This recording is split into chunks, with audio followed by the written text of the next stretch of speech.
Genesis chapter 47 verse 13. Just two quick things. Firstly, the word nepotism. I was always like looking for that word, going through my mind to find that word. I couldn't find it, but I found it later on.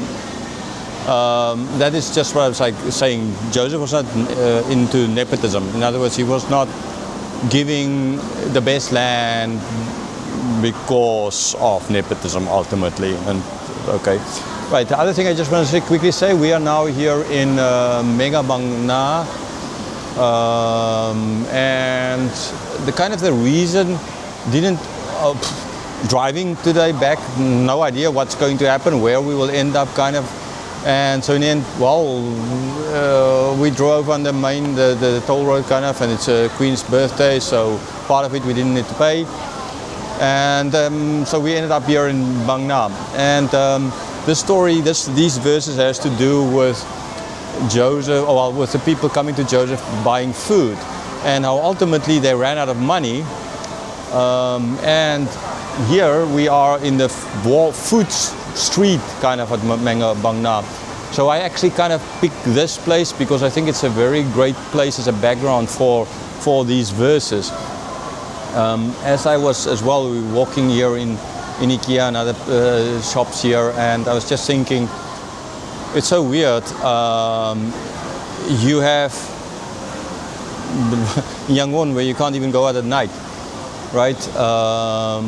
Or other areas in Myanmar where the people needs to run away for bullets or earthquakes or typhoons or whatever the whole time, and you can walk into this mega shopping center and it's just a different world. It's a total different world. Okay, this is the kind of world a lot of you are used to, but the real world doesn't look like that all the time. What happened here in this chapter is more real world than anything else, right? So what the evil can be in this world is a lot, or at least what is normal for the majority of you is not necessarily normal. Okay.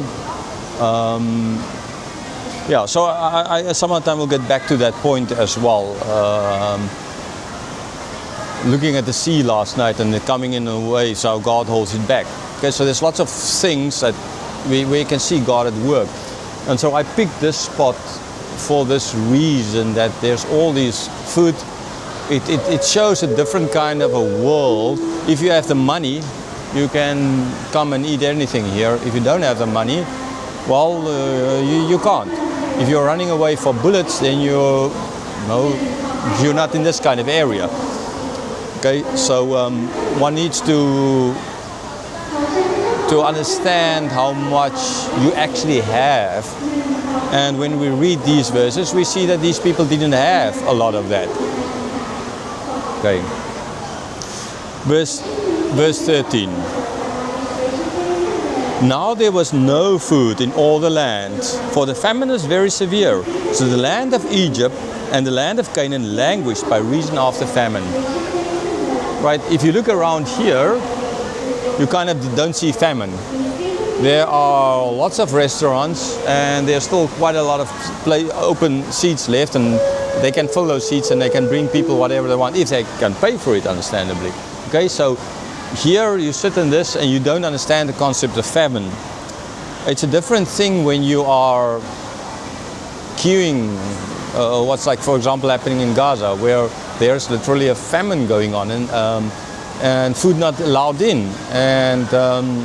And when food comes in, I'm not now going to speak about who's keeping the food out or who's keeping the food in or who's stealing the food or whatever. That's a totally different political question. I know for which side I am on, and I think in my videos it comes out clear.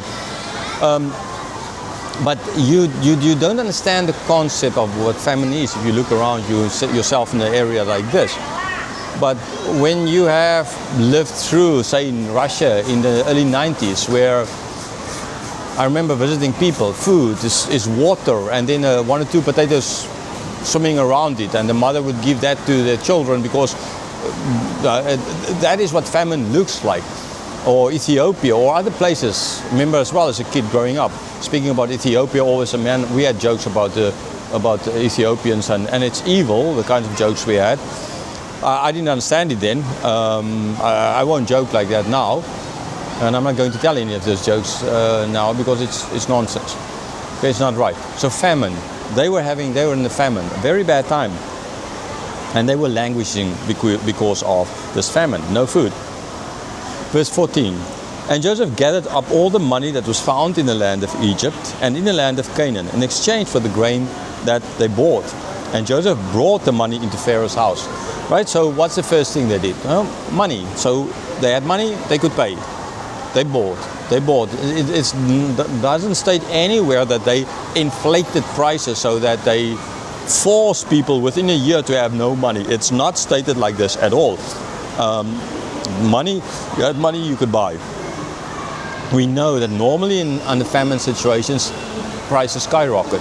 But remember, these guys had time to prepare, right? So it's not that they needed, they had their stock, they had built up, they had enough food. It's more a question of the prices will skyrocket because there's not enough of it, or someone is abusing the system. Now in Joseph, clearly it was Joseph at the head, and how he was not abusing the system. So it's not a question of money running out or they inflated the prices. It's normal like it would have been, okay? But some other time, if you didn't prepare well enough, and if you prepared for 1 year or 2 years, yeah, you can hand out. But if you didn't know that it's going to last for 7 years, then things kind of get difficult, okay? And so now for the people outside Egypt, you could excuse them. For the Egyptians themselves, no, you know, they were seeing that they were storing. They could have asked questions concerning, okay, why are we storing food? Why do we need to give 25th of everything now to Pharaoh? Right before, during the time of I. They could have asked questions and therefore they could have prepared, saved some more money, for example, so they could last longer. The people outside, they didn't know. Maybe the story spread and they could have heard about it. But seemingly they didn't prepare for that. Okay, so the money ran out. They bought it in exchange for the grain, and Joseph brought it to Pharaoh. No, he didn't, again, steal any of this. Verse 15. And when the money was all spent in the land of Egypt and in the land of Canaan, all the Egyptians came to Joseph and said, "Give us food. Why should we die before your eyes? For our money is gone." So here they now come in verse 15 to Joseph and it's like saying not only their money, but as well the money in Canaan ran out. So that shows that his family's money would have run out as well if they just stayed there. Yeah, they came once, they came twice, they had enough money, they could bring everything back. But seemingly after that, it would become more and more difficult, and their money would have run out. So if God didn't have this plan of bringing them here to Goshen, then their money would have run out and they would have died of the hunger. Simple like that. Or they would have been forced to sell themselves as slaves. And there goes their whole, their future. Okay, so again, it shows. And then in this verse, it's interesting, it's just that only the Egyptians came to Joseph. Now, what about the other people?